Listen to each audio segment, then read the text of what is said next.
бүлгийн асуудал болоод гарчвал энийг 3 хотод зэрэглэлийн асуудал гэж үздэг. Тэгэхээр энэ дээр бүлгийн нийт гишүүд 42 гишүүн одоо дэмжиж ажиллах ийм дүрмийн зохицуулалттай. Тэгэхээр одоо бид нар энэ асуудал бүлэг нэгдсэн байр суурьтай гарах хэсгийг бид нар аврын чуулган дээр одоо бүгдээр харцгаана гэсэн үг. Одоо энэ боловсролын сайдыг огцруулах асуудал хэдэн одтой байгаа юм? Одоо өнөөдөр дөнгөж бид нар мэдгэж эхэлж штэ тийм үү. Тэгэхээр цаашид бүлгийн хурлаар энэ асуудал орсноор нөгөө бүлгийн дүрмийн хүрээнд хэлцэх асуудал дээр ингээ од тавиад орж ирдэг байхгүй. Тэгэхээр тухайн хэлцэх асуудлыг бид нар хэдэн одтой зэрэглэлээр одоо тооцож ярилцах уу гэдэг дээр хурал дээр шийддэг гэсэн үг. Тэгэхээр тэр хурал дээр 3 одтой гээд гарах юм бол бүлгийн гишүүд 100% энэ шийдвэрийг дагнаа л гэсэн үг. Байжсүрэн сайд дорчхан нарыг огцруулах асуудал одтой байсан уу?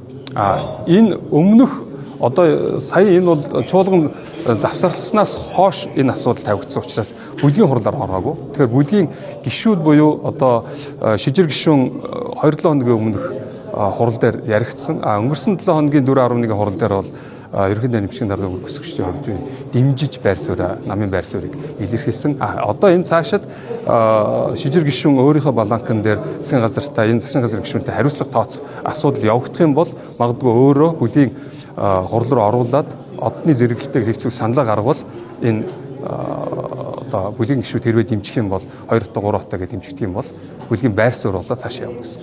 Оны өмнө засгийн газрын огцруулах халбан бичиг өргөн барьсан шүү дээ. Ингээд оны дараа дахиад одоо орчход болох жижигсэргийн асуудал ингэж дахиад одоо иргэдийн гишүүдийн асуудал ингээд нэг нэгээрээ ингэж цогцолж гарч ирээд байна л да. Энд чинь засгийн газрын огцруулах халбан планк дээр нэг бүсэн орж ирэх юм. Нэг бүсэн одтоор шийдвэрээ гаргаж ирэх юм. Иргэдийн урдын бол одоо эргэлзэл авах юм шүү. Тэгэхээр би яг дахиад хэлье. Тэгэхээр улсын их хурлын гишүүд бол бас өөрийнхөө одоо ард түмнээс сонгогдсон хувь гишүүнийхээ эрхийг эдлэх ёстой. Тэгэхээр эхний ээлжинд гишүүдээс өөрснийх нь үүсгэл санаачлах гарч эхэлж штэ тийм үү.